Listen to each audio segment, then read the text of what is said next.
Black people, how could we possibly? It's a question of what do we honor and venerate? What do we put on a pedestal and serve as an example? And most of these statutes that were put up during Jim Crow to remind Black people of the dominance of white people. That's what they were there for. So I'm particularly curious as to what the discussion was like around giving that kind of money to a group whose principal purpose is to remind Black people about white Confederates who went to war with the United States to keep Black people as chattel. I'm curious about that. I don't know that I have an answer for you, Roland, but, you know, I bet I'm not the only inquiring mind that wants to know. I think you could have used that money. Well, I'll tell you one thing, Erica. I'm gonna tell you one thing, Erica. What we're dealing with here is not only that, the faculty has voted, they've condemned it, students have condemned it, they've had protests on the campus, and they're saying you can't be silent about this. Why did you do it? And so they're demanding answers, and they haven't given them thus far. You're the board of governors of a state institution. You might want to be a little bit more public as to what's going on, and so there's a lot of controversy happening on this campus. Right, and I'm very proud of those students for standing up, and this just shows you why the act of protest is so very important for people that don't believe in what it actually signifies. And so also to that, it makes me think about parents sending their children to school. And so while all institutions should definitely be considered, to actually look at the profile of these schools, to look at kind of like what the campus makeup is, and to also interrogate that a little bit further as, you know, parents begin to make that decision going into the 2020 school year as well. But then also it really speaks to, as Pam brought out, like these statues that were erected in Jim Crow era. Though veterans is on the end part of the Sons of Confederacy, I am a veteran, right? I served this country. I know Pam has served this country as well. And so we both took in work of Kristen Clark and the LDF. When people talk about, you know, the NAACP, though they are separate, that, you know, what are these different organizations, these civil rights era organizations are doing? They're doing the unsexy work that really keeps us safe. So my hat goes off to those individuals of the LDF, Kristen Clark, and people that are doing the work, keeping these issues before us, that they would fall below the fold, except for the fact that they do have active social media accounts and that they are tweeting this out. They are talking about it. They are writing op-eds. They are appearing wherever they can appear to let us know that they're all level of harms that are affecting all of us in different ways. All right, folks, got to go to a break. We come back. Today was the final day after 25 years of the Tom Joyner Morning Show. We'll talk with the book author who has written a book about that and share my thoughts about working there for the last 11 years. You're watching Roland Martin Unfiltered. Back in a moment.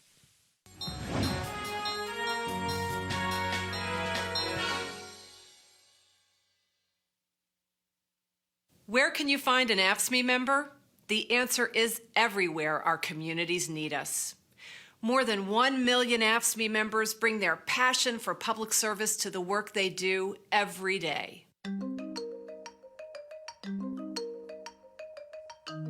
We take care of people in hospitals, nursing homes, mental health facilities, and in their own homes. We promote public health and ensure public safety. We provide roads and clean water to keep our cities and towns moving. We work in early childhood education, in public schools, in colleges and universities, and in libraries to educate our future generations. We drive students to school and keep them fed and safe. We design, build, and maintain the infrastructure we all depend on every day. When tough times hit, we help people get back on their feet with job training, housing, meals, childcare, and more. We provide technical and clerical support to make sure systems run smoothly. We're on the front lines of combating the opioid epidemic. We are employees of state, county, and municipal governments, just like it says in our union's name. Many of us also work for the federal government and for private companies that provide public services. We are proud of the work we do, and we believe that all workers engaged in public service deserve respect. That's why we come together to negotiate for strong contracts, to set the standards for our pay, benefits, and working conditions, and to make sure we have the tools and resources to do our jobs. We fight for justice in the workplace, in our communities, and across our nation. We stand for excellence in public service every day. We're the union that never quits. We are APSME.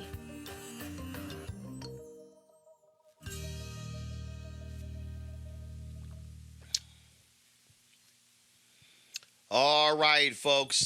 Today was the last broadcast of the Tom Joyner Morning Show. 25 years ago, Tom Joyner launched his nationally syndicated radio show, becoming the first African American to launch a successful national urban morning show.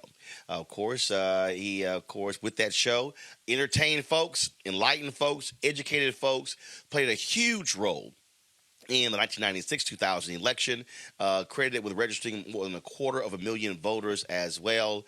And the tributes have been pouring in all week. They've had guests like Lionel Richie, of course. They went to college together at Tuskegee, Oprah, Spike Lee, Reverend Jesse Jackson Sr. So many people were calling in as surprise guests. But things got real emotional today when Sybil Wilkes, his co-host for the 25 years, just shared her thoughts about what it meant to work alongside Tom Joyner. I am one very grateful girl. I can't thank you enough for what you have done to me and for me. You have given me a life beyond all imagination. You saved my life. You were there on the day my mother died. You came to my home, as others have said, and you saved me. You gave me a home here with some of the craziest and looniest, and yet the nicest and the most brilliant people I will ever meet. For 14 years, my next guest actually studied the impact and power of the Tom Joyner Morning Show from a political and progressive view. She published her thoughts in the book Black Radio, Black Resistance, The Life and Times of the Tom Joyner Morning Show. Welcome to the show, Michaela D. Leonardo. How you doing? It's lovely to talk to you, Roland Martin. I've been listening to you for decades. Well, I certainly appreciate it. What led you to say this book needs to be done? Well, I've always listened to Black radio since I was a child. And when I came to Northwestern in 1991, the Fly Jock was on V103. And then in 1994, he founded TJMS. And slowly over time, I began to realize that this show, which, like all the Black radio shows I've always listened to in many different cities around the nation, was highly entertaining and played the music I wanted to hear. The split between the rap stations and the adult Black stations, but also was very, very politically progressive. We're in the 1990s, and they're pro-feminist and pro-LGBTQ. I started listening hard. I started taking notes. And when you talk about that impact, and as we're talking, we're sharing some video, of course, from the Tom Joyner Morning Show cruise. Of course, I was on many of those cruises and shared as well. And I think what people, one of the things that Tom always said and he talked about was that you have to super serve the Black community, and he wasn't interested about crossing over. Yes, he did say that, but in my book, I document him welcoming, as he says, our Caucasian listeners. And a lot of white people did call and text in over the lifetime of the show. I'm not the only one. And one of my purposes in writing the 7 articles I wrote before I wrote this book was to get white progressives to listen to the damn show, because it's excellent. It provided a kind of political analysis that we really weren't getting anywhere else. So I've been pushing the show for a very, very long time, and now we've got basically the legacy book of the show's quarter century. And of course, when we talk about those progressive issues, if you were a politician, if you wanted the black vote, this was one place you surely had to come in order to speak to an audience. But what the show also did, it showed the power of the black consumer. Because African Americans, they had the data. When Tom Joyner talked about a product, black consumers followed and purchased and supported those particular companies. And that was huge because that created the opportunity for a Ricky Smiley, for a Steve Harvey, for all the African Americans who have followed Tom in nationally syndicated radio. Absolutely. It's an extraordinarily successful commercial show, very unusual for a show with progressive politics. And somehow he managed to thread that needle. One of the interesting things is that I won't name names, but at the very beginning of the show, Tom and Tavis Smiley were jacking up corporations that expected black consumers but didn't advertise in black venues, etc. And they, in a post-civil rights era when you can't get very much out of the federal government, going after corporations because they are discriminating is basically, if you're in a corner, that's the fight you fight. And Tom Joyner managed to use that fight to fund the show, but also HBCUs. Well, again, that is the power of utilizing the mic to be able to hold people accountable. And I can tell you that was critically important. And I really will say this here, Michaela. And I know Ricky Smiley well. He is following behind Tom. I know the other shows as well. I don't think today that you're going to see syndicated radio shows targeting African Americans as political, as progressive as the Tom Joyner Morning Show. It's really killing music radio. So the commercial model that Tom was able to exploit basically no longer exists. There's that problem. It's also the case that it's just really hard to articulate a progressive standpoint. And what was so magnificent, what was so magical about the show is that they managed to do it, said they were feminist and pro-gay, and to make those arguments, and they were union supporters back in the 90s, very much, for people achieving a living wage. In order to make that work, in order to have people continue to listen, you need also to be funny.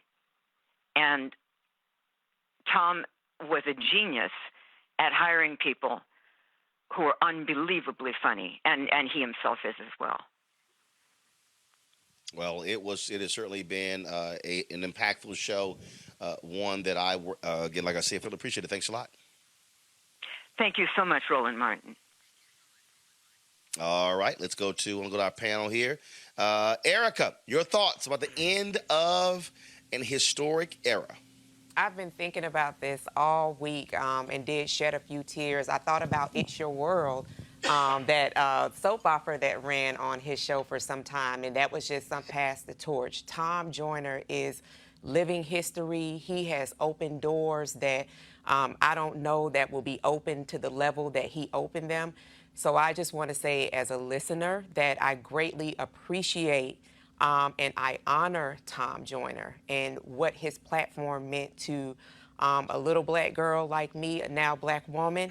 And I also want to take this opportunity to thank you as well, Roland, because I remember your voice coming rolling in 2008 and the firebrand that you are, the sharp analysis and commentary that you provided to all of us, whether we agreed or disagreed, was something that I know I sat in the car for many a days and would not get out to go into work until I heard. So it really does feel like a death, so to speak.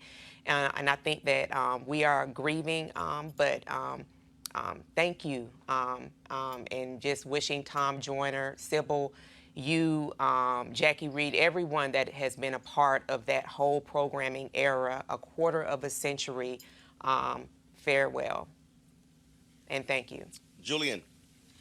Oh, man. I met Tom Joyner, probably 2018, I believe. He came to Huntsville, Alabama. Had a chance to sit down and talk with him. Him being a good friend, a fraternity brother. I can remember as a kid, you know, my mom would take me and my sister to school sometimes, and her favorite part was Huggy Lowdown. You know, she couldn't wait for Huggy to come on. 25 years is a long time, but it seems like it goes by so fast when it has to come to an end. You know, my great-grandmother would always say to me, all good things must come to an end, but that doesn't mean that it has to end. I congratulate and wish Rickey Smiley the best of luck. I just hope technology doesn't eliminate black radio, because now, you know, when you're trying to campaign and run for office, you can pull up your phone and go live on just about any social media outlet. And I hope and pray that those candidates, no matter if they're black or white, they still want to go to Rickey Smiley to express their platform, to gain black voter support, because technology has weeded out a lot of things that we used to do and we take for granted now. You know, it's funny how we embrace it, but we miss out on the simple things in life. How technology has made us take for granted certain things that we just no longer do. You know, you no longer get that Christmas card. Now it's a text message. You no longer, you know, have conversations at the dinner table. Now it's everybody wants to be on their phone. You know, you no longer can pick up the phone and call somebody and just hear their voice. Now it's a face-to-face video chat now. So I just hope that, you know, granted we keep Tom's legacy alive as Rickey has picked up the torch. Now he's going to carry it for the next 25 to 30 years. And I just hope that we remember that and tell these politicians that want to run for office, if you want to support, you need to come here, because a lot of people are not tech savvy. So I don't want people to forget that. Pam Keith.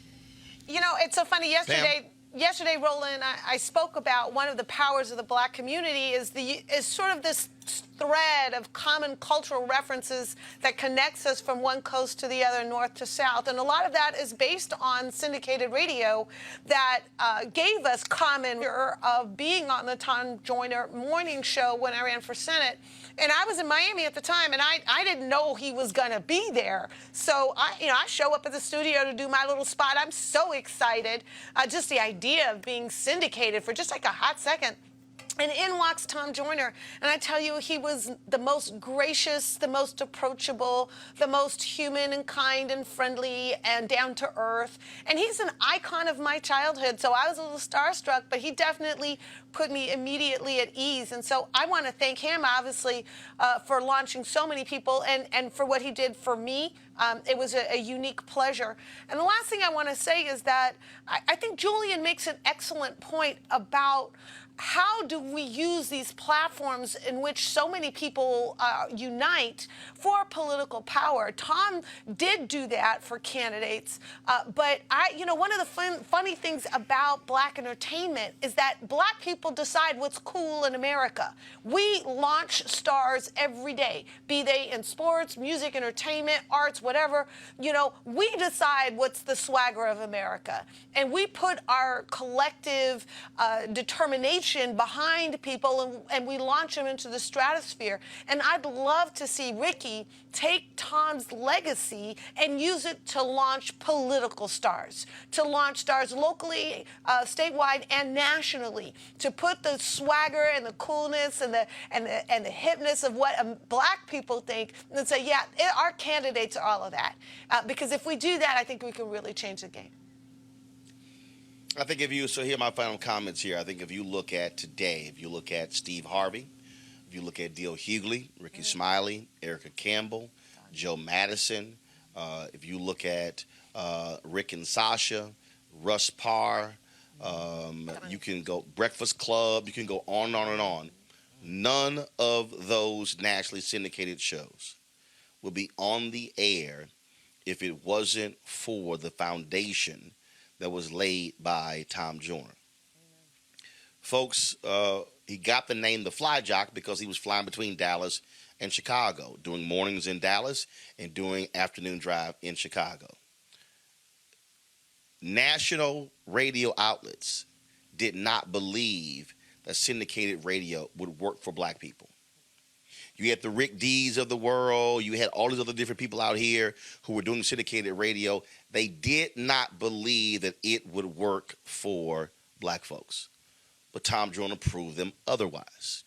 When you look at Tavis Smiley in his commentary, later you had Jeff Johnson, and yeah, you had so many different people. You had comedians who were on the show, Huggy Lowdown, Chris Paul, Damon Williams, Bill Bellamy, Guy Torrey, of course, longtime sidekick J. Anthony Brown.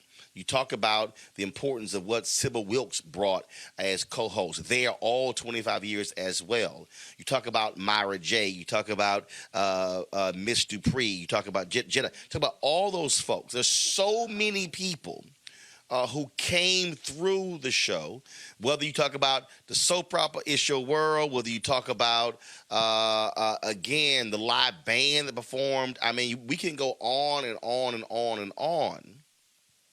But what it did was introduce so many people to black folks across the country.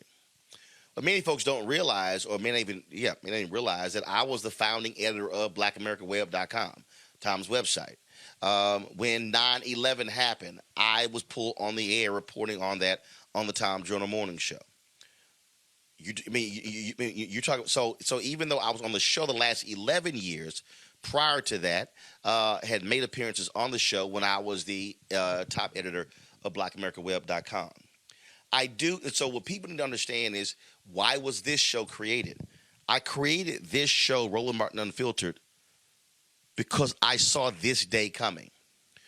I knew first of all, you could do the math. Tom is 70 years old right now, okay? You're not going to do this thing forever. And so when he signed his last contract and announced he's retiring in 2 years, I said we have to be in a position where we don't allow a platform to go away, and then we don't build something else. And so this show was the creation because I saw what was happening, because I also understood new technology and where we were going. And that's why I launched this. And so I had conversations with Tom and his son Oscar, Tom Jr., others about that because of that. And so people have asked me, man, we used to hear you 4 days a week, then 3 days a week, in the last several years, 2 days a week, every Monday and Wednesday, 7:15 Eastern. What are you going to do now? This is what I'm going to do, because we have the ability to be able to bring on those very same people. I mean, just this week, I'm sitting here looking on the Instagram page right now. And so Maxwell, Hillary Clinton, Oprah, Lionel Richie, Jamie Foxx, Frankie Beverly, Smokey Robinson, all of these people actually were, Angela Bassett. All these people came on the show. Also Tyler Perry. All the people came on the show to give their thoughts and wishes to Tom. Those are all people I've interviewed on this platform as well. And so I'm saying that because, and you heard me talk about this the other day, the importance of black media. Tom said it best when he said, we don't have to always cross over. I've spent more years of my career in black media than I have in mainstream media for a reason. Because I actually believe that we can have A-list talent serving our interests and speaking to our people. Remember, I told you in my commentary with regards to Tyler Perry, when I said that black folks built his studio. Black folks built the Tom Joyner Morning Show. Black folks built his company Reach Media, made him a mega millionaire. And so we have to understand our power. We don't have to still get paid and still live well. We're going into an election where black people are going to be targeted with a massive disinformation campaign by the Russians, even greater than what we saw in 2016. It is going to happen. We have people out here controlling our narrative and providing platforms for our people to be able to get their word out. See, I'll be real clear, all right? You see Pam, you see Erica, you see Julian, MSNBC and CNN and Fox News. They're not just going to call them. They're going to watch them somewhere else.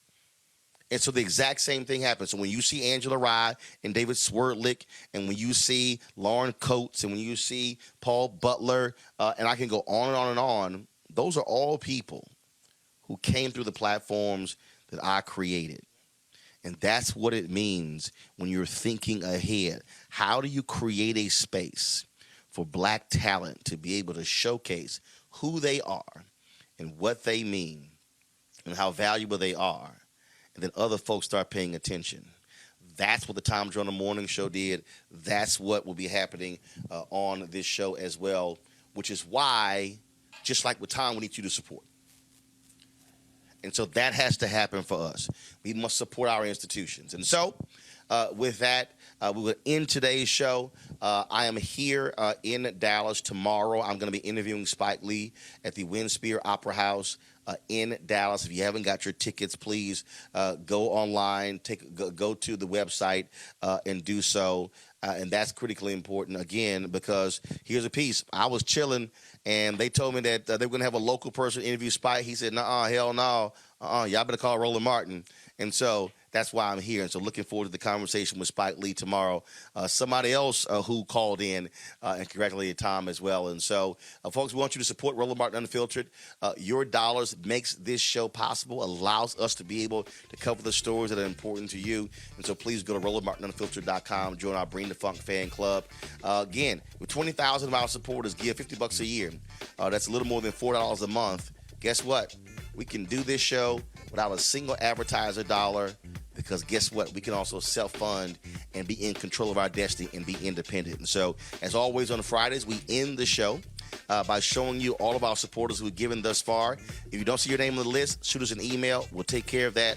And if your name is not on the list, get it on there by joining our fan club. All right, folks, I'll see y'all back in the studio on Monday. Holla!